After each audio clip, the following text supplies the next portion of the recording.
It was early morning, and Kevin was sitting, his face contorted in utter despair.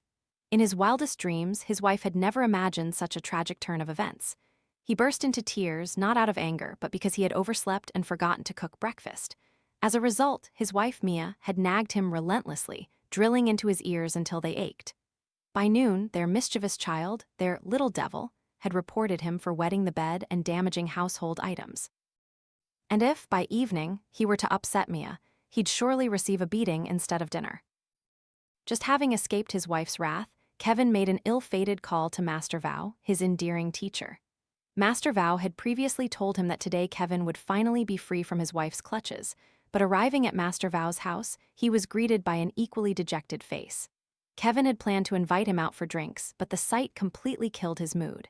Disheartened, Kevin asked, "I'm already miserable, but seeing you so down makes me even worse. What's wrong, Master Vao?" Master Vao said nothing, choosing instead to demonstrate the cause of his distress with a discreet level 1 biological bomb that wafted lightly into the air, making Kevin's eyes widen. "Oh, my heavens, Master, what on earth? How can you be so indelicate?" Kevin cried out in exasperation. Master Vao, looking wretched, replied, "You'll have to forgive me. Us old folks, when it comes out, it comes out. It's not like I can see it happening. Last night I ate a whole bowl of jackfruit seeds, and all night from 4 in the morning it's been nonstop. I'm going crazy, let alone you. If you ate a whole basket of jackfruit seeds, who could bear that? And why does it smell so awful?" "That's why I'm in a pickle," Master Vao continued. "What's so difficult? Can't you just hold it in?" Kevin asked. "Well, the thing is, it's almost the end of the year, and the village committee has invited me to receive an award. I've made many contributions to our village, and it's not just about receiving the award, I also have to give a speech. But if I keep farting nonstop like this, it'll be utterly humiliating. But if I don't go, that's not an option either." "So, will you receive a lot, Master?" Kevin asked. "I don't know, probably nothing substantial, but I'm racking my brains right now. If I go there and keep farting like this, where will I put my face?" Kevin then remembered, "Oh, right, if a benevolent Master Vao goes to receive an award and farts like bombs, where will he put his face? Do you have any ideas? Please tell me. I'm so distraught. I kept looking at those delicious jackfruit seeds and I completely forgot. If you have a solution, I'll give you half of my award money. What I need is dignity. With Master Vao's reputation, how can I possibly behave like that?" Listening to Master Vao's confession, and with the promise of half the reward, Kevin's eyes lit up at the thought of money. He racked his brain, but time was ticking, and he remained silent. Master Vao, who had been farting continuously, restlessly stood and sat, occasionally pausing to let out a discreet little plop. Suddenly, Kevin stood up and shouted, "Ah, I've got it." Master Vao flinched in surprise and stumbled. "Oh, dear heavens, what is it? Tell me your plan. I'm almost old and I'm still farting nonstop." "Tell me what is it?" Master Vao urged. "Just follow me, Master. I'll sit next to you, and if you can't hold it, I'll take the blame. That way, you won't lose face, and you can fart to your heart's content." "You'll take the blame for me?" Master Vao asked. "Yes, I'm your student, Master. Taking the blame for your farts is nothing." "Ah, yes, yes, my student," Master Vao rejoiced, but then a new worry surfaced. "But they only invited me. They didn't invite you. They'll be suspicious if we're together." "Just tell them I'm your assistant, Master. Famous people need assistants, don't they?" Master Vao spontaneously agreed. Unexpectedly, they allowed Kevin to sit with him, probably out of respect for Master Vao. The officials respected him because he often helped people and participated in local community programs, not because of his profession, though everyone knew what he did. Indeed, Master Vao had many notable achievements, so no one had any objections. Soon, everyone arrived and filled the meeting room. Master Vao nervously turned to Kevin, squeezing his hand. "Remember to take the blame for me, okay?" "Rest assured, Master. I'll take responsibility for as many as you need. Just remember to share half the reward with me, and we'll be good." Master Vao seemed somewhat unwilling to simply give half to this young man, but at that moment, it was less important than saving face, so he gritted his teeth and agreed. The meeting commenced. Officials quickly settled down, and one by one, they went up to give their speeches and present their reasons. Master Vao was scheduled to speak after the village chairman. He hadn't dared to speak to Kevin, but in his mind, he felt strange because he hadn't felt the urge to fart for a while, perhaps due to nervousness. The village chairman began his speech. The two master and student sat at the very front of the row, closest to the chairman. The chairman greeted everyone, introduced himself, and then cheerfully said, "It is a pleasure to have you all here today. I will now announce the list of honored individuals." The village chairman seemed accustomed to public speaking, so he spoke fluently and confidently. But just as he was getting into his rhythm, a muffled fart echoed from somewhere, silencing the entire room. No one moved. The sound of the bomb exploding signaled to Kevin that his duty had arrived. Without hesitation, he stood up. Excuse me, everyone, that was mine." He bowed apologetically and sat back down. Who would ever proudly claim a fart with such a brazen attitude, as if deserving a medal of honor? As Kevin sat down, Master Vao was about to say something, but the chairman cleared his throat and continued speaking. So, Master Vao decided to keep quiet to avoid making a commotion. "All right, let's continue. I will now announce." Just as the chairman spoke, another wave of sound erupted, startling everyone. Those sitting at the front of the row even caught a whiff of a foul odor, but no one dared to accuse anyone. No one forced him, but Kevin still took the blame, believing it was Master Vao's. Kevin confidently stood up, raised his hand, and chuckled, That was mine. My apologies, everyone. Please understand. Mr. Chairman, please continue." The chairman was about to say something, but Kevin waved him off, signaling he was fine. He then turned to Master Vao and whispered, "Master, remember to split it with me, okay?" He seemed to be hinting at something Master Vao didn't quite grasp. The village chairman, holding his paper, walked up with a few more forceful steps, intending to continue his speech, when someone else released a fart, throwing the room into disarray. This time, they couldn't help but stare and cover their noses. "Oh my God, that's disgusting." Without waiting for anyone to wonder, Kevin stood up again, thumped his chest, and declared, "Yes, that was mine. Everyone, please understand." Slowly, he tried to hold it in. Master Vao only saw Kevin muttering something under his breath. Meanwhile, the chairman was looking at Kevin with a mix of surprise and a gaze like a bullet. He then told everyone to take a break, and they would continue later. As Master Vao and Kevin walked outside, Kevin happily said, "Master, did you see how well I did? Remember what you promised. I just took the blame for 3 of your farts." Master Vao's face, which had been gradually clearing, now clouded over. "What promise? You didn't help me with anything." "Oh, come on, you farted 3 times and I took the blame for all of them. Are you trying to pull a fast one on me? What do you mean, took the blame? I was so nervous that I didn't fart at all. I have a bloated stomach. What do you mean, pull a fast one?"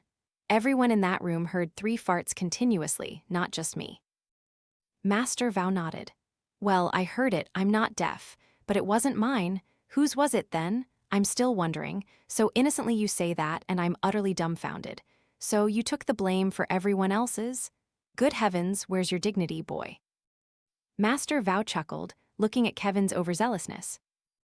Meanwhile, in the restroom, the village chairman stood before the sink, his face grim, thinking, damn it. He knew I farted, and he still claimed it 3 times. He must want to humiliate me. It turned out that the 3 farts earlier had all been the chairman's. What he hadn't expected was for Kevin to follow Master Vao and take credit for all of them. The chairman had a bad habit of doing wrong and then overthinking things.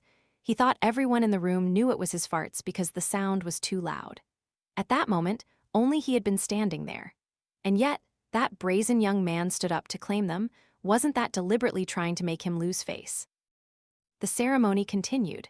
Kevin was asked to stand outside the door. The chairman, finding this situation amusing, glanced at him and smirked. Master Vao, who had been nervous earlier, now found things taking a turn for the worse. His stomach felt full of air and began to rumble downwards. Master Vao couldn't hold it in any longer and let out a distinctly audible thwack. At that precise moment, the village chairman was in the middle of a sentence. Master Vao's eyes widened at the chairman's silent stare. Outside, Kevin, hearing Master Vao's loud thwack, rushed in. This time, he was sure he wasn't mistaken, and he immediately shouted, "Yes, that's still mine, everyone, please understand." The village chairman froze, still believing this little devil was trying to shame him. Furious, he grabbed his tie, ignoring all formalities, and seized Kevin by the collar. "Damn you, you little demon, I farted earlier and you took the blame. Now I'm not farting anymore and you're still trying to take the blame for me? What do you want? Today I'll teach you a lesson." Kevin was startled, not understanding what was happening. Fortunately, someone else intervened, and the chairman calmed down. Kevin, still bewildered, turned to Master Vao and asked, "Master Vao, what's wrong? I didn't do anything." Master Vao understood but dared not tell Kevin. He forced a laugh, and so the awards ceremony concluded. The two master and student walked home. Kevin excitedly demanded the envelope, as Master Vao had promised to split the reward. However, upon opening it, the envelope contained only a paltry sum, barely enough to be called a reward, leaving Kevin gaping. "Mom, I took the blame for 4 farts this morning just for this much." Master Vao looked at the pathetic Kevin, patted his shoulder, and said, "Thank you, my boy. You truly are a good student. Keep up the good work." Kevin stood stunned, holding the small amount of money in his hand, trembling as he looked at his future. In the desolate village, in an ancient-looking wooden house, more unusual than most of the other homes, lived Thomas, the son of Mr. Liu and Mrs. Kim. This family had been quite prosperous for generations, and their business continued to thrive. Thomas was an only child, so his parents spoiled him greatly. Because of this pampering, he had become quite unruly, caring nothing for work, only for drinking and gambling. One day, Mr. Liu returned home drunk and reeking of alcohol. He only saw the hired help. His parents were nowhere to be found. He didn't care and went straight to a chair to sit. He sat there with his eyes closed, and then, suddenly, he felt a child with short hair and a pale face sitting opposite him. At first, he didn't pay much attention, but every time he opened his eyes, he met the gaze of the little boy. The boy stared intently. Thomas felt uncomfortable, so he asked, "Hey, whose kid are you? What are you doing in our house? Are you going to leave or not?" He then closed his eyes again, trying to sleep, but still felt observed. Annoyed, he woke up to find the same pale-faced child, white as paper, glaring at him. "Damn you, whose kid are you to be so rude? Get out of here, you little punk." The more Thomas yelled, the less afraid the child seemed. In fact, in a blink of an eye, Thomas saw the ghostly child had moved to stand beside him. He was a little startled, but being drunk, he didn't realize anything strange was happening. He tried to open his eyes to get a good look at the child. "How old are you? Whose kid are you to be so insolent?" But when he opened his eyes, everything around him was hazy. The child stood very close, yet he still couldn't clearly see its face. He pointed a finger at the child's face. "You dog, you're not afraid of me. I'll beat you to death right now." Thomas's slurred voice rang out mockingly, but the child remained unafraid. In fact, a small hand grabbed his hand and violently pushed it away. "Damn you, you rude little brother. I'm your elder brother, and you dare to point at my face like that." Thomas, a rich man's son, a young master, whom even adults dared not speak to disrespectfully, was now being challenged by this mere child. Thomas stammered, You little brat, you insolent punk, I'll teach you a lesson, you dog, I'll make you regret it." He tried to sit up, but the alcohol had seeped in too deeply, and he flopped back down. To make matters worse, he received a slap across the face. Before he could even brace for the next slap, another one landed on his other cheek. Thomas almost lost his temper. Inside, he heard the child's voice again. "Insolent, huh? You're my younger brother and you want to hit me? I'll beat you to death right now." Thomas realized he couldn't win, so he struggled to get off the chair and ran outside, shouting, Nanny Vu, come here." Nanny Vu, who had worked for Thomas's family for many years, was busy doing something in the backyard and quickly rushed over. "What's wrong, young master? What happened?" "Look, Nanny, whose kid is this? He's so rude. He came into the house and hit me. Quick, drag him out and beat him to death." Nanny Vu glanced inside the house, then looked back at Thomas, bewildered. "Who are you talking about, young master? There's no one in the house." "Oh, come on, he was just there. Is he your grandson, Nanny? Go teach him a lesson. Kids these days are so rude." Nanny Vu was utterly confused by what Thomas was saying. Then she clicked her tongue, realizing Thomas was drunk. She said, "Young master, you're drunk. Let me take you to your room, okay? As she escorted him, Thomas continued to mumble about the rude child and asked her to discipline her grandson. Nanny Vu still thought Thomas was merely drunk, so she helped him into his room. Afterwards, she went back outside and looked at the chair. There was no one there. Suddenly, a strange feeling prompted her to look closer. The wooden chairs, which had been forgotten and not wiped clean, were dusty. Then Nanny Vu noticed small footprints of a child on the chair Thomas had pointed to earlier. She immediately thought, perhaps Thomas wasn't just drunk, talking nonsense. These footprints show that someone was just standing on the chair. I wonder whose child it is, daring to sneak in here. If anything goes missing, it will be trouble. So she went out and carefully locked the door, to report it to Mr. and Mrs. Liu later. Returning to the never-ending love story of Holden. After successfully wooing Nancy, Holden thought he would finally find peace with his beloved.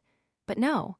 Word had it that some big shot from another village had accidentally caught Nancy's eye and had taken a liking to her. That afternoon, this big shot even showed up to flirt with Nancy. Holden heard about it and was furious, but knowing the guy's reputation as a big shot, he was also nervous. His name was Quinn, and apparently he was a very burly man. Holden was at a loss, so he sought out Kevin and Sam for help. The moment Kevin and Sam saw him, they were exasperated. You managed to win her over, so why are you looking for us? Holden explained the situation. Kevin and Sam were initially annoyed with him, but hearing that another guy dared to come to their village to steal their friend's girlfriend, their faces turned red with anger. Kevin said, I think your physique isn't bad either, is it? Just fight him. But I heard that guy is really burly. We can't beat him. And what can we do? Look at us too. If we combine forces, we're probably just two punching bags. We can't help you, Holden said anxiously.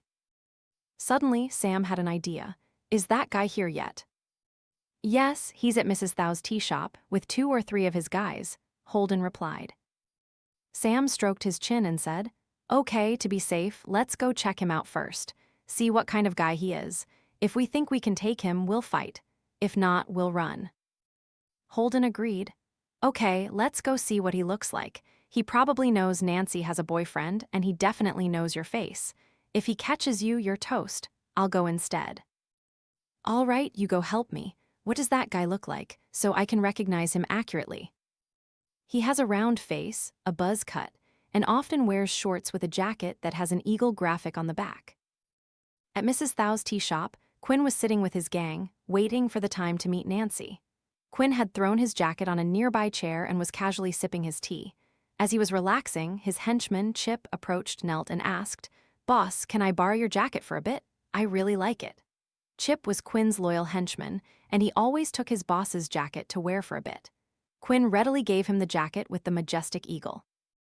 At the same time, Sam arrived and hid behind a tree to observe, looking for the guy described by Holden. He spotted Kevin with his bald head, wearing the jacket, stepping out. As Kevin turned his back to Sam, the eagle graphic was revealed. Sam knew this was their target. So that's what the rumors were about, Sam thought. The big shot from the other village is just a short, scrawny kid who looks like a street urchin. Overjoyed, Sam charged straight towards the 2 men. When Holden caught up, Sam blurted out, Damn it, you won't believe it. That guy is just a scrawny, malnourished kid. He looks like a dried fish. How can he be a boss there? And the guys with him look like mosquito larvae. We can probably just slap them and they'll drop. Holden's eyes widened. Really? Is that true? I'm sure we can just give each of them a slap and they'll go down immediately. Let's go teach them a lesson. You and I will stand by and provide backup. Holden stood up confidently and strode boldly towards them. Upon arriving, Holden saw the other guys and told Sam, You just stand here. No need to come in. I want to go alone. He advanced with determination towards the 3 guys, one of whom was wearing the eagle jacket. So, these 3 little punks dared to come here to steal my girlfriend. Holden approached without waiting for them to ask anything. He immediately told the eagle Quinn, You want to steal my girlfriend? Step out here, I want to talk to you. Quinn, taken aback, turned his head and glared at Holden. Holden, still confident, responded with another slap. You're still looking at me? I'll mess up your face. Don't you dare act arrogant. As Holden was confidently asserting himself, a deep, booming voice came from behind him. "What's up? You looking for your daddy?" Holden flinched, stammering as he turned around. Did you just say that?" Kevin, nearby, shook his head, glancing behind Holden. Another voice chimed in, "Damn you, didn't you hear me? Which dog is talking?" Holden swallowed hard, trying to regain composure. Did you just say that?" The rude person shook his head and smirked. Holden, shivering, slowly turned around. Oh my, standing before him was a shirtless young man, covered in tattoos from head to toe. He was a head taller than Holden and had a new, intimidating appearance that made Holden want to wet his pants. Holden stammered, looking towards the tree where his two companions had been standing earlier, but they seemed to have sensed the bad situation and had already fled. Holden forced a laugh. It must be some misunderstanding, sir." "A misunderstanding, a misinterpretation, my apologies." As the man cracked his knuckles, a grin spread across his face. "Misunderstanding, huh?" Holden was still reeling, but he blurted out without thinking, so how did it end up with you beating Quinn black and blue?" Kevin, watching from outside, could only crane his neck and cry out, "Damn you, you tricked me into coming here." At Thomas, Mr. Liu, and Mrs. Kim's house, for the past few days, Thomas had been constantly harassed by a child's voice, scolding and berating him. Annoyed, he sat eating and complained, "Damn it, that brat's ghost keeps coming into our house. Dad, Mom, what's going on? Go scare those families away. Why are they causing trouble?" Mrs. Kim was surprised. "What child? Whose house are you talking about? Or did someone try to steal something from our house?" "I don't know, just ask around." "Oh, come on, you. Who did you meet? What did they look like? You don't know? If you say that, I'll scold you." Thomas mumbled, unable to describe it, but there was one thing he remembered clearly. The little child had claimed to be his older brother. Thomas said, That ghost kept saying he was. He was my older brother. Whose child is it, so rude?" Mr. Liu, who had been silent and seemingly unconcerned until now, suddenly stiffened. Mrs. Kim was equally terrified. "What? What did you say? Say that again for Mom to hear. He said he was your older brother." "Oh, Mom, Dad, what's going on? Tell me, what did he look like? I told you I don't know.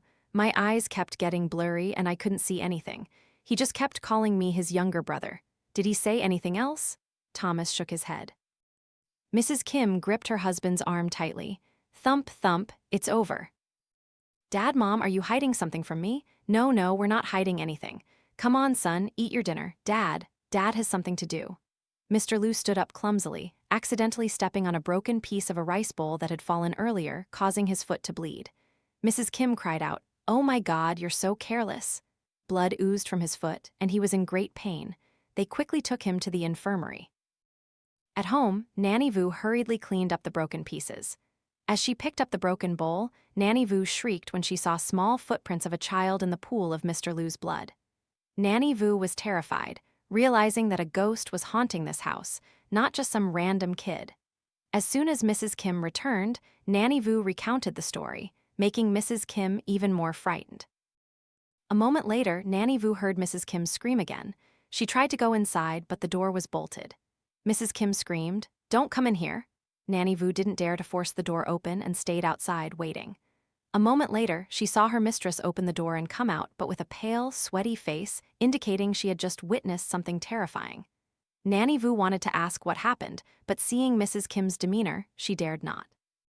Thomas knew something was wrong in his house and that his parents were definitely hiding something. From then on, Thomas felt that his mind was no longer normal, experiencing disturbances several times. Then, that night, as he lay sleeping, Thomas heard someone pull his leg, startling him awake. He jumped up and shouted, "Who pulled my leg?" Thomas didn't think it was his parents because Mr. Liu was still injured and couldn't walk on his own. Mrs. Kim, whenever she called him for something, would pat his shoulder, never pull his leg. And then, in the pitch-dark room, many houses here didn't use nightlights, Thomas heard children's laughter and the sound of running and jumping. Hearing those sounds, Thomas was now truly terrified. "Is someone in our house?" The giggling echoed again from the corner where some clothes were hung. He glanced over there, his eyes adjusting a little, and then he gasped in horror when he saw the clothes now looked like several people standing huddled together. Thomas gritted his teeth, staring intently to see if anything moved, when suddenly, the silhouette of a child darted out from that corner, letting out a scornful laugh. It appeared for a moment, then vanished back into the dark corner. Thomas crawled to the other side of the bed, trying to get as far away from the dark corner as possible. The room was silent, and Thomas nervously swallowed mouthfuls of saliva. He thought the child was hiding in the other corner, but then a small hand unexpectedly patted his shoulder from behind, making him jump and turn around. However, he saw no one, only heard the smug laughter of a child. Thomas stammered incoherently, his eyes darting frantically around the room. And then, when he looked back at the corner where the clothes were hanging, he saw the exact figure of the child there, its two eyes glowing in the darkness. The shadow then lunged at him. Thomas only had time to cover his face and scream. A while later, the next day, the atmosphere in the village was growing merrier as the end of the year approached, with spring colors decorating every path. Work arrangements were also settling down. Kevin and Master Vao's wives allowed them to gather more often. Today, Master Vao and the two young men prepared a chicken. It was going to be a feast. When they arrived, Master Vao even pulled out a tattered book. "This is my secret recipe book for snacks. I just bought it at the district market. Today we have chicken, so let's make braised chicken with fish sauce first." Kevin nodded, muttering, "It takes so long to do all this meticulous work, Master." "You guys do the cooking, I'll read the instructions. You always choose the easy tasks. I'm old, all right?" Master Vao retorted. "Okay, then read it, we'll do it. Just make sure you read it correctly." Master Vao chuckled and began preparing the chicken. The first step was to put the chicken in a pot, add water, and boil it. Once the water was boiling, Kevin asked, "The water's boiling, Master. What's step 2? "Ah, yes, add the fish sauce." Master Vao, being old and with blurry vision, stopped here, squinting to read carefully. Kevin, seeing him pause, thought he was done and continued as if that was the complete instruction. Kevin grabbed a whole 2-liter bottle of fish sauce and poured it all in. Then he turned to Master Vao. "Done, Master. What's the next step?" "Huh, done. I haven't finished reading yet." "Oh, come on, you told me to add the fish sauce." Master Vao gasped, eyes wide, looking at the 2-liter bottle of fish sauce that had been entirely poured in. "But I hadn't finished saying. The instruction says to pour the fish sauce into a bowl first, then add it to the pot." "What? Oh my God, why didn't you say so earlier, Master? I'll quickly scoop out the fish sauce, maybe we can still save it." After cooking the chicken for a while longer, Kevin asked, "So, what's the next step?" "This time, I'll read it carefully just once. Don't worry, it's just a short instruction now. Go ahead and read it." Step 3. Squeeze 40 limes into the pot and simmer the chicken for another 20 minutes. 40 limes? Wow, good thing you have so many limes at home, Master. "Just do as I say, stop talking so much." Kevin took out the limes and then asked, but what kind of limes, Master? Big ones or small ones?" "It doesn't say here, just get 40 limes, get the big ones to be safe. Are you sure about this?" Kevin enthusiastically squeezed the limes into the pot. After counting exactly 40 limes, he stopped and turned around. Master, are you sure it's 40 limes? That seems like a lot." "It says so in the book." Sam, who had been an annoying troublemaker all this time, now looked aghast. "Oh my God, 40? It says 4, not 40. Where did you get that 0 from?" Master Vao, startled, snatched the book back. Did I read 40 earlier?" Kevin didn't reply. Just then, a fly buzzed past them and landed on the book in front of Master Vao. Master Vao looked and immediately recognized the fly's shape, exactly like the 0 from earlier. "Damn that fly, no other place to land, huh? I'll beat you up," Master Vao shouted, and all 3 men furiously chased after the fly that had just caused them so much trouble. They couldn't catch it and ended up bumping into each other, each getting a bump on the forehead. Returning to the chicken pot, after a while it was time to season the broth. This time, the 2 young men didn't let Master Vao read. Sam took the secret recipe book. The last step is to taste the seasoning. First, salt. As he read that, he reached the end of the page and had to flip to the next, but the 2 pages were stuck together, and it took him a while to separate them. Meanwhile, Kevin, being too quick, heard salt, and immediately scooped a whole spoon of salt into the pot. As the salt dissolved in the water, Sam finally managed to separate the pages and said, "No need to add salt. There's already fish sauce." Kevin stared. "What, did you not hear? No need to add salt, there's already fish sauce. And you added it, why didn't you say so sooner? Speak clearly." "Well, I just got to the salt part, and the page ended. I had to flip it for a long time." Kevin then cried out, "Damn it, if no salt is needed, why write it in there? Who wrote this thing?" And just like that, the chicken, which could have been saved, was beyond rescue. But the three men still tried to salvage the dish and eat it. Taking a bite, all of them grimaced and contorted their faces. Master Vao, furious, tore the secret recipe book to shreds. This was the first time all three had tried to cook something. They sadly tried to fix the chicken by cooking a huge pot of porridge to dilute the saltiness and sourness, but in the end, in the vast pot of porridge, they could barely find any chicken meat. The three master and student looked at each other with tears in their eyes. Indeed, there's no stupidity like human stupidity. Early morning in the desolate village, Thomas's family was on edge. After a night of being tormented by the ghost child in his room, having his leg pulled and almost choked to death, Thomas was utterly terrified. "Mom, Dad, you have to tell me. What are you hiding from me?" Mrs. Kim finally told Thomas that their family had long kept a Vao, house ghost, a type of spirit nurtured to guard their treasures. The more Thomas heard, the more his blood ran cold, realizing they had been harboring a ghost in their house for so long. He sank to the floor, terrified, looking at his parents. Mrs. Kim then said, "Your father and I knew you'd be scared, so we didn't dare tell you. But our family has been keeping it since your grandfather's time. You see, our family, from your grandfather's generation, accumulated a lot of wealth, and your grandfather was an only child. He wasn't careful and was robbed, so he invited a shaman to bring a Vao to guard the house." The more Thomas heard, the more frightened he became, the story of encountering the ghost now making him shiver. And now they even nurtured it themselves. Thomas stammered, "Mom, Dad, you know I'm afraid of ghosts and you still keep it. Every day it scares me to death. How can I endure this alone with just the two of you?" Mr. and Mrs. Liu looked at each other, their faces pale, eyes filled with extreme fear. Before, they had kept the Vao and never encountered any problems. So now they truly believed that if they didn't feed it properly, the family would face misfortune.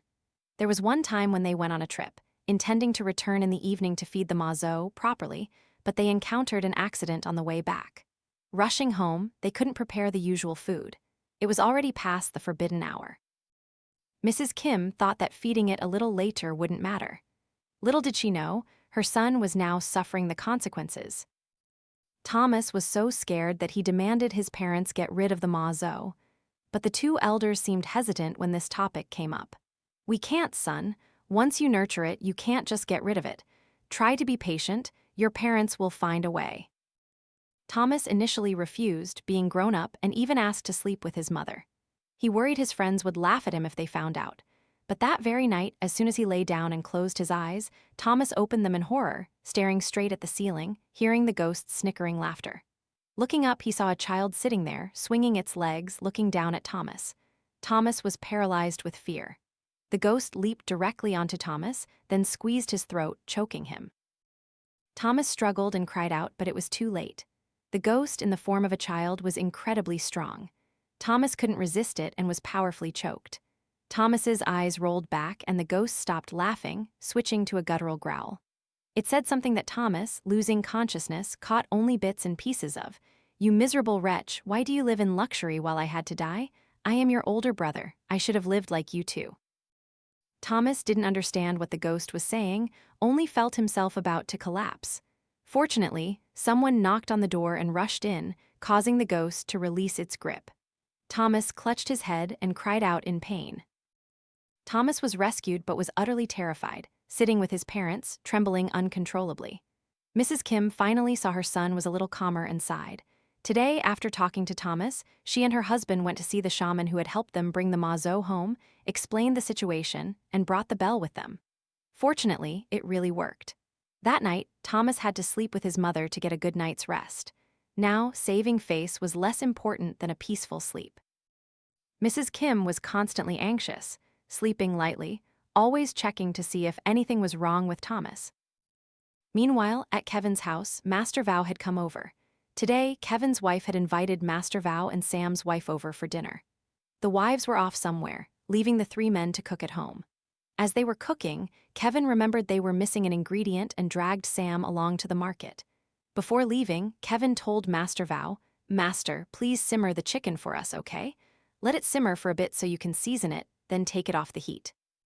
Remember to add vinegar and lots of it so it's really tender." Master Vao nodded, waving his hand, telling the two young men to go while he waited to season the dish. He was about to add the final seasoning, vinegar, as Kevin had instructed. "Let's see where the vinegar is," he thought. "Ah, here it is." After searching for a bit, he found a white bottle with a label that read GM vinegar. Kevin had instructed him to add a lot of it, so Master Vao kept pouring. It must have been almost a third of the bottle. Master Vao wrinkled his nose, having rarely used this ingredient in his life, finding its smell somewhat unpleasant. A moment later, the two young men returned, bringing some ingredients to cook. Kevin asked, "Did you finish seasoning it, Master? Did you add vinegar?" "Yes, I added it, a lot of it, don't worry." "Good, you have to add a lot of vinegar for it to taste good." By noon, the three wives returned, laden with clothes and provisions, preparing for Tet. They walked in and casually asked, "Is lunch ready yet?" The three men eagerly replied, "Yes, please wash your faces and come eat." Kevin had prepared his wife's favorite dish today, so he was confident. "Today, I've specially prepared your favorite dish, darling. I added lots of vinegar, just like you like. Try it, Mia." Mia looked at Kevin affectionately, picked up a piece of the chicken with her chopsticks and put it in her mouth. But then, the smile on her face completely disappeared. "What kind of flavor is this? Why is it so weird? What did you add to it?" Kevin was startled and turned to Master Vao. Master, did you season it exactly as I told you?" "I did exactly what you told me. I only added salt, MSG, and vinegar, nothing else." "But what kind of vinegar did you add? Why does it taste so strange and smell so foul?" Master Vao's eyes widened. "That's it. You told me the vinegar bottle was on the shelf, and I took that exact bottle. What other bottle would there be?" "Which vinegar bottle are you talking about, Master?" Master Vao immediately picked up the bottle labeled GM and handed it to Kevin. "This bottle, right here, it clearly says GM, doesn't it?" Kevin's eyes went wide when he saw the bottle. "Oh my God, you actually used my son's urine bottle from last night." Master Vao paused for a few seconds. What are you saying? Why is it urine?" Kevin quickly snatched the bottle, then grabbed another bottle clearly labeled eating vinegar, and showed it to Master Vao. "Oh, Master, this is the bottle of Bob's urine. Who put it here?" "So, what is this about?" Kevin explained, "My son wets the bed a lot. My mother-in-law told me to put a basin under the bed to collect the urine and then put it in this bottle and keep it in the house. That way, he wouldn't wet the bed anymore. Why is it here now, though?" Master Vao's hands and feet trembled. "Oh my heavens, he wets the bed so much that it fills a whole bottle like this." "Well, his mattress is thin, so whatever he pees, it all goes through. And it actually helped him wet the bed less. But why isn't it labeled urine instead of vinegar?" "It wouldn't look good to label it urine, would it? Since it's bedwetting urine, I labeled it vinegar. I don't know why he put it here. Let's get rid of this bottle." Master Vao was horrified upon hearing this. "Oh my God, what kind of concept is that, boy?" The two master and student looked up to see Kevin's mischievous son, Bob, peeking from behind a pillar, giggling. Realizing the problem, Kevin grabbed his son by the collar and gave him a good shake. "You little devil, whose son are you, so stupid, huh?" Sam patted his shoulder. "He's your son, Master. Why would you ask that?" "Oh, right, I forgot." Then he scolded his son with another question. "Why are you my son and yet so stupid?" Sam patted his shoulder again. "Well, your son is stupid like you, so it's natural. Why ask?" Kevin, furious at Sam's constant teasing, turned his anger towards Sam. "Damn you, can't you live without provoking me, you dog? I want to beat you up." Then he turned to his wife. "Mom, is the food delicious, Mom?" As soon as Kevin asked, he flinched, seeing his wife's eyes as sharp as knives. The result was his crying echoing until late afternoon. Wiping away tears, he spoke like an adult. "Oh my God, there's no stupidity like human stupidity." Thomas, Mr. Liu, and Mrs. Kim's family situation worsened day by day. Since acquiring the bell that could suppress the mazo, Thomas had escaped it safely a few times, but the item's effectiveness was gradually diminishing. It happened that day Thomas thought as long as he had the bell with him and was threatened, he would use it, so he felt confident going out for drinks. He returned home drunk and sure enough, the silhouette of the mazo appeared again, lingering beside him, uttering threats. Thomas wasn't afraid. On the contrary, he smirked and taunted, "You want to scare me, you damn ghost." With that, Thomas pulled out the bell he carried and shook it vigorously. "Are you scared yet? Are you scared yet, you ugly mazo?" After shaking the bell a few times, the ghost ran away. Thomas opened his eyes, but the confidence on his face immediately vanished. The ghost was still sitting there, smirking. "Have you shaken enough? Shake some more, let's see." Thomas's legs trembled, but he shook the bell even louder, yet the ghost remained unaffected. "You rude younger brother, you dare to hit your older brother?" Thomas now realized what he needed to do, run away, but as he tried to get up, the ghost grabbed him and pulled him down. Thomas's muffled cries echoed, and Nanny Vao rushed over, seeing her young master lying on the floor. "Thomas, young master, what's wrong? Are you okay, Thomas?"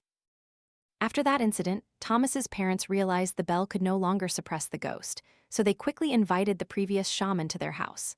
The shaman confidently walked into the house and shouted, "You ghost, where are you hiding? Come out now or you'll regret it." The family waited outside, hearing booming sounds from inside the house, as if a fierce battle was taking place. After a long wait, the shaman finally emerged, covered in blood, running and screaming, "Oh my God, save me, save me." And so, at their house, they realized the shaman was no longer capable of subduing the ghost and planned to temporarily move elsewhere. But Mr. Liu remembered something and hesitated. "No, if we leave, it will follow us and kill our whole family. We can't do that." "So what do we do now?" "We just have to endure it. Just let it be, it won't harm us." "But Mom and Dad, how do you know that? You haven't said anything." "Well, just try a little longer, son. It's just a ghost, that's all." "You can say that, it's a ghost." Mrs. Kim suddenly remembered. "Ah, I heard Master Vao from the neighboring village is very skilled. I'll go invite him to try.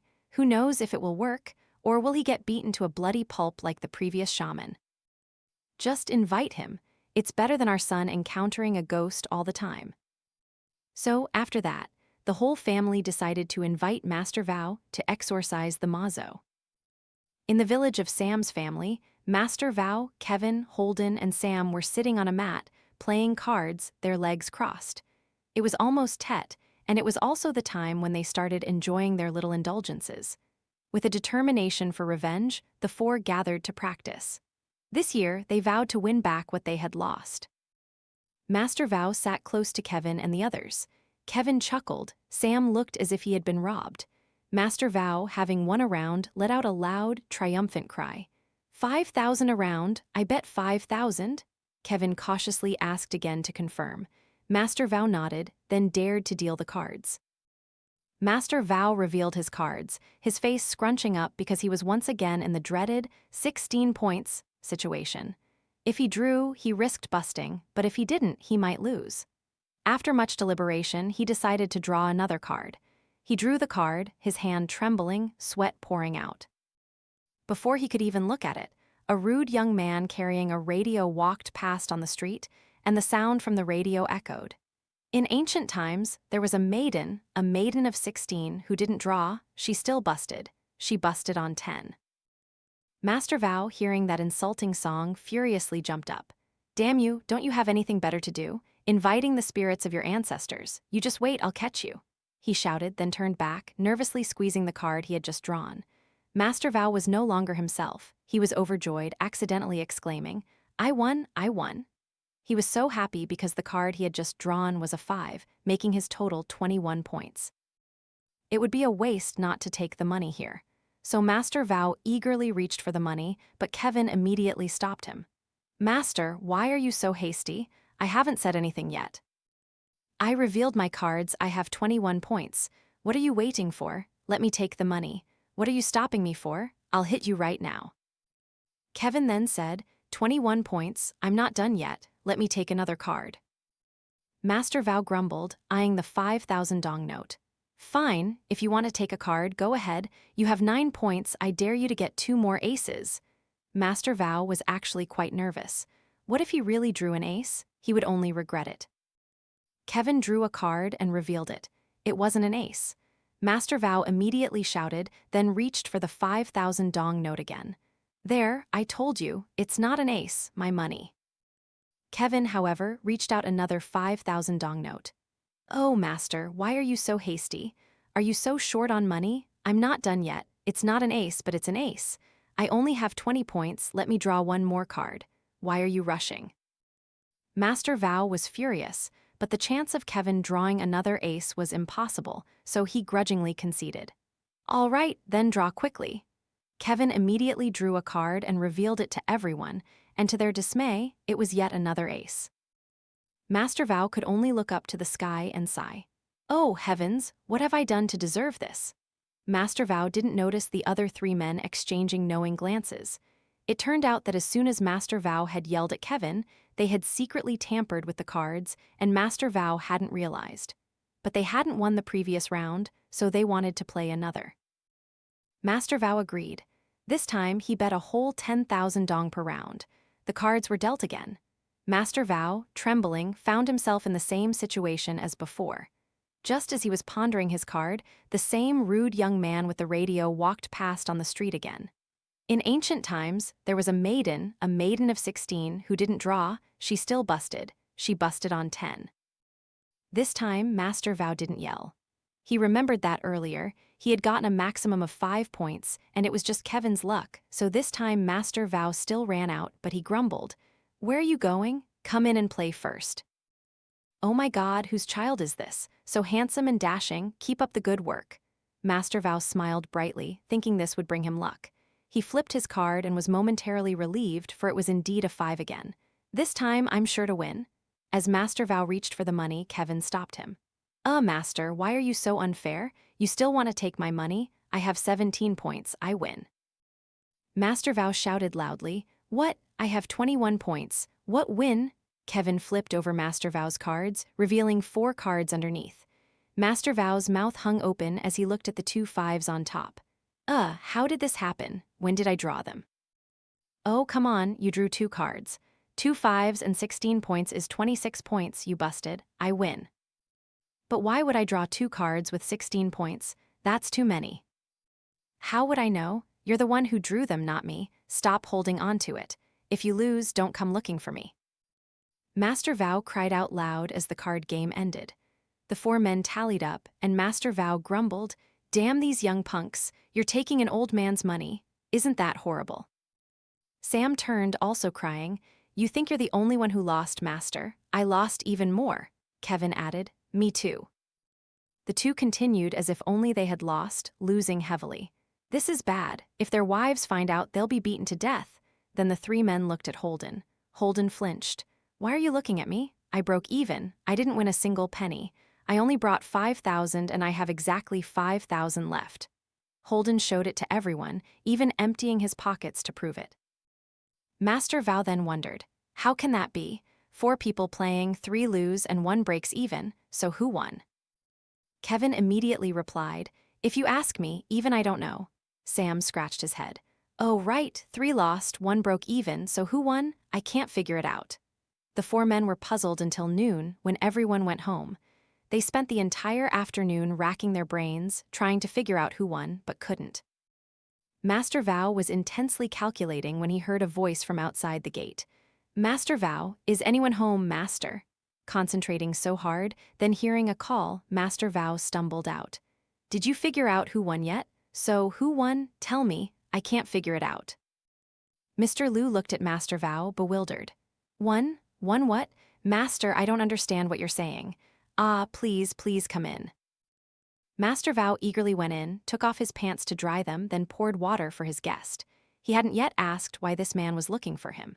After 15 minutes, Mr. Liu had completely forgotten why he came here and just sat there wondering, 4 people playing, 3 lost, and 1 broke even. The 2 men sat in silence. Master Vao was bewildered for a moment, then realized something was wrong. He turned to look at the strange man sitting there. Oh, so who are you? When did you come into my house? Why didn't you say anything? What are you planning to do to me? Mr. Liu was also startled. his tongue tied, looking at Master Vao and asking in return, who? Who am I, and who are you? And you snuck into my house and you still ask what I'm planning to do? I should have hit you a long time ago." Mr. Lu struggled for a while, then finally remembered and recounted the story to Master Vao. After listening, Master Vao's expression softened. "So, you came here to ask me to exorcise a ghost? What kind of ghost?" "Yes, Master, a house ghost." "Oh my God, how brave of you. I'm a shaman, and I don't even dare to nurture one. So what happened? Tell me." Mr. Lu nodded and recounted the entire history of the Ma Zhou, from his grandfather's generation until now. As Master Vao listened, his face grew increasingly stern. He said something that made Mr. Lu's hands and feet tremble. "A Ma Zhou can indeed help the owner guard their treasures, but only if it's done correctly and fed properly. It can eat anything, but the kind your family nurtures, requiring only raw meat, chicken blood, and dog blood, that's not right. Although it still helps the family, its harm is far greater and won't just manifest in a day or two. From what you described, your son is experiencing paranormal events, isn't he?" Mr. Lu nodded, sniffling. Master Vao then explained, "I suspect the head of the household is the first one it wants to take. And once the head is gone, your entire family, wife, children, grandchildren, nieces, nephews, cousins, everyone will die." "Why would that happen?" Master Vao sighed. "I'm afraid your family is being targeted by malicious individuals. Your family has wealth, so it's inevitable that people will scheme against you. But who would scheme against my family? Who else but the one who helped your family nurture the Ma Zhou? But in my opinion, the Ma Zhou you're nurturing is different from the one from your grandfather's time, isn't it?" "Yes, Master, since you asked, I'll tell you the truth. Actually, after my father passed away, the Ma Zhou we had previously nurtured gradually lost its effectiveness. Our house was robbed once, fortunately, not much was lost. But one night, my father came back in a dream and told my mother to invite a Ma Zhou back to nurture again. But the previous shaman who helped my father had also passed away, so we had to find another shaman. And so, I invited that shaman. However, finding a suitable wandering spirit to bring back as a Ma Zhou isn't easy. Right at that time, my wife and I had our first child, but the baby was born with the umbilical cord wrapped around its neck and didn't survive. We followed the shaman's advice and used our own firstborn child as the Ma Zhou. He told us that using one's own child or grandchild in the family would be even more effective. So we were tricked by him, and our own flesh and blood died without being properly buried, becoming a household guardian. The resentment grew even stronger. That was the crucial point he exploited to harm your family. All right, wait here. I'll call my 2 disciples, and we'll go there to find a way to resolve this deep-seated injustice." Mr. Lu nodded, overjoyed, but then his jaw dropped when he heard Master Vao say he was calling his 2 students. He was still scratching his head when he heard footsteps from 2 people approaching from outside the gate. "Oh my God, Master, couldn't you have called us another way? We look so good. Which master is this?" Master Vao walked out of the room, smirking. Kevin then asked Master Vao, "Master, you're pretty good today. You saw my face and knew it was me." The 2 men winced and scrunched up their faces. "Gosh, our wives would definitely know you're here. You know that, Master. How many times has she sweetly called out, 'Brother Kevin, that I'd know it's not my wife. And who else would just walk into my room? Or is it your female spirits, Master?" Master Vao patted Kevin's shoulder and praised him. "Excellent, you're experienced now." Mr. Lu, hearing Kevin mention female spirits, felt a chill down his spine. A moment later, the 2 young men finished preparing their gear and followed Master Vao to the desolate village. Throughout the afternoon, Master Vao and the 2 young men inspected every corner of Thomas's house, looking at all the places where the Ma Zhou had appeared, as described by Thomas. Then they looked at the spot where the family nurtured it, in the dimly lit corner of the kitchen. Kevin and Sam shivered from the cold when they saw the kitchen corner. Kevin had to rub his hands together to warm them, but Sam, standing next to him, immediately cut in. "What the hell are you doing? Hurry up and look." "I'm so cold, I'm trying to warm my hands a bit. Why are you scolding me so harshly for that?" "Warm yourself then. Why are you touching my hand? Am I rude?" "Oh, I'm sorry, I made a mistake, sorry." Sam gave Kevin a bullet-like glare, then continued to take out equipment and place it in the corners around the spot where the Vao was nurtured in the kitchen. Afterwards, he pulled Kevin aside to confide in him. "Hey, you've made a lot of progress lately. Tonight, you help me catch the ghost, okay?" Kevin pointed to his face and replied, "Huh, me master, why me?" "Well, who else? Who else would plant sweet potatoes in this field? It's an honor. As a student, being allowed by your master to act on your own for the first time, you should be excited, just like the stories Master Vao tells about students training with their masters for years, hoping for the day they can independently take action and bring glory. But for Kevin and Sam, it was different. Kevin told Master Vao, his voice trembling, "Honor my foot." "Master, you're scared to death, and you want us to catch the ghost. Then why are you following me?" "You told us to follow you. We didn't want to, and you never asked if we wanted to." "Just decided then." "Yes, master, if you say so, then so be it. So, you said to catch the ghost, is it a normal ghost, not worthy of your attention?" "No, that ghost is very strong. Didn't you hear? This family feeds it raw meat, chicken blood, and dog blood. Damn it, it's already a demon, not just a ghost." Kevin flinched, his legs giving out, and he knelt, looking at Master Vao, sniffling. "Oh, master, I don't want to die yet. This is my first time catching a ghost alone, and you want me to catch a demon." Master Vao chuckled, patting his shoulder to reassure him.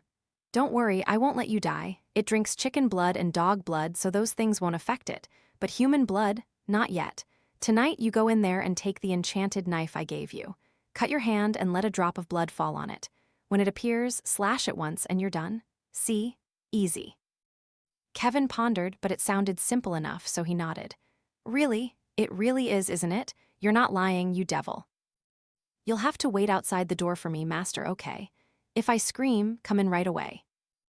Master Vao nodded, and Kevin, reassured, obeyed. His heart pounded with anticipation for his first time single-handedly catching a demon. Imagining cutting his blood and using the knife to slash the demon, Kevin was filled with excitement, chuckling to himself. "Now, I'm catching a ghost, and it's so glorious. So, how about you let me catch the ghost too? I like it, I'm not scared anymore. I can't let you beat me." Sam shook his head dismissively. "No, master told me to do it, so I'll do it. You try to improve so master can trust you, just like me." Sam secretly cursed in his head, this guy. Usually it's master this and master that. 2 words, master, ringing in my ears. Now look at him. That day, Kevin wore the clothes Thomas usually wore. It was his first time wearing such nice clothes like a rich kid's, and Kevin loved it. He thought that after this was done, he might even ask to keep them to wear to look cool. Who cares if anyone knows this is a loan? He also secretly threw in a paper charm for Master Vao's eyes. Sam patted Master Vao's shoulder. "All right, I'm going in, master. You two stay here. I'll catch the demon and bring it out for you and master to see." Kevin confidently walked over to reassure Mr. and Mrs. Lou and Thomas, then he entered the kitchen and closed the door. The lights in the kitchen were off, only the light from a few lit candles illuminated the area. Kevin began to burn the first paper charm, murmuring a chant, then looked at the Vao. Smoke from the incense in that direction began to thicken. The incense also seemed to burn faster. The smoke formed a distorted shadow on the ceiling. In the hazy smoke, Kevin began to see a swaying shadow gradually take the form of a child. Very quickly after that, the Vao clearly manifested as a child. Looking closely, it bore a slight resemblance to Thomas. It was indeed Mr. Lou's son. The ghost saw Kevin but mistook him for Thomas due to the dim light and the similar clothes. It smiled grimly, saying, "My younger brother, are you looking for me? You want to help me live again, don't you? Come to me, my younger brother, thank you." Kevin remembered Master Vao's instructions and played along to trick it. The ghost truly believed he was its younger brother, so it slowly approached. Kevin stood still, waiting. His plan was to wait for it to come close, then suddenly pull out the knife, cut his hand to draw blood, and deliver the decisive blow. He thought smugly, "Come here, little one. If you come here, even your great-grandfather can't save you." The ghost came closer, right in front of him, and Kevin, with newfound confidence, showed no fear. The critical moment had arrived just as he wished. Everything was ripe. Kevin smirked, pulling out the knife. He was about to cut his hand to draw blood, but then he suddenly paused, confused. He turned his head outside and quickly asked, Master, do I cut my left hand or my right hand? I forgot." Outside, Master Vao was anxiously waiting, following the situation, thinking Kevin was doing well. But then, Kevin's idiotic question made Master Vao slap himself in the face. "Damn you, just use whichever hand you prefer. What difference does it make now?" Kevin inside nodded, stammering. "Oh, yes, thank you, Master." Kevin was about to draw blood from his hand, but it was too late. His stupid action had instantly removed the element of surprise. The ghost had recognized the flaw in his plan. It recoiled, looking at Kevin with furious eyes. "Who are you? You're not my younger brother. What's with that knife? What are you trying to do?" Realizing the situation wasn't looking good, Kevin quickly raised his hand to make a cut to draw blood, but the ghost immediately understood his intention and lunged at him.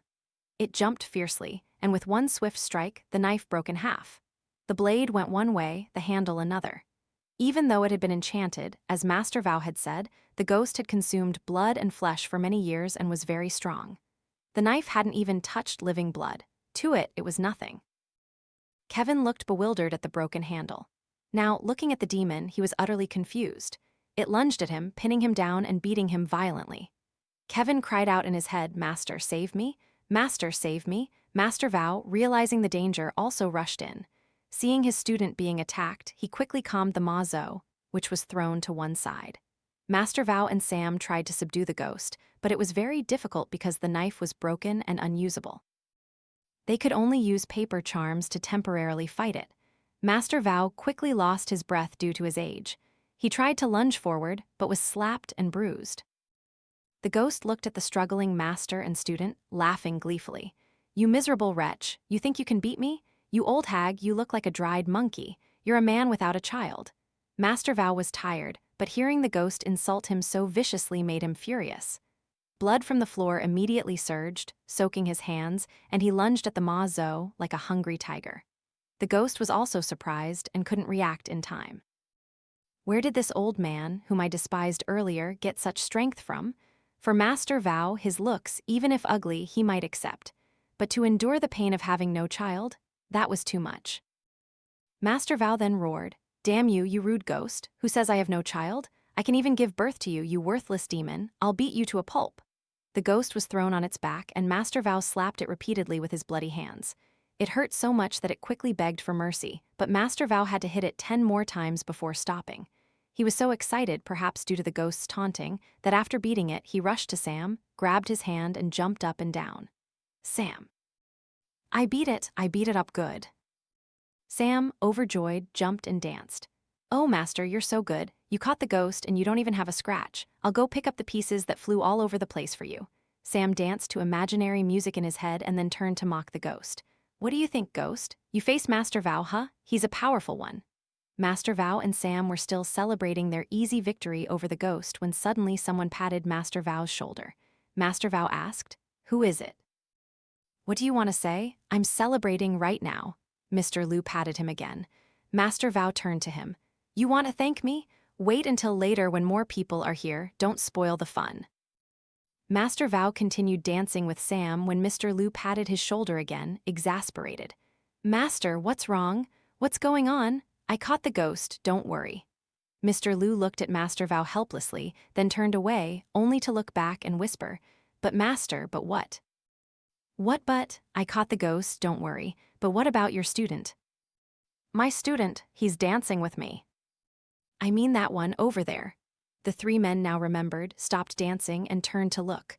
Oh my, Kevin was lying on the floor, convulsing, blood oozing from his hand. Master Vao and Sam were now horrified.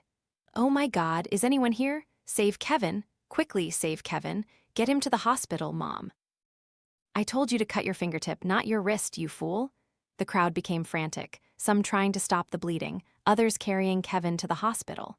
Fortunately, the cut wasn't too deep, so they were still in time, but it took a long time for the foolish young man to recover. The first thing Kevin heard when he recovered was, "Damn you, you cunning fool, you're so stupid, aren't you?"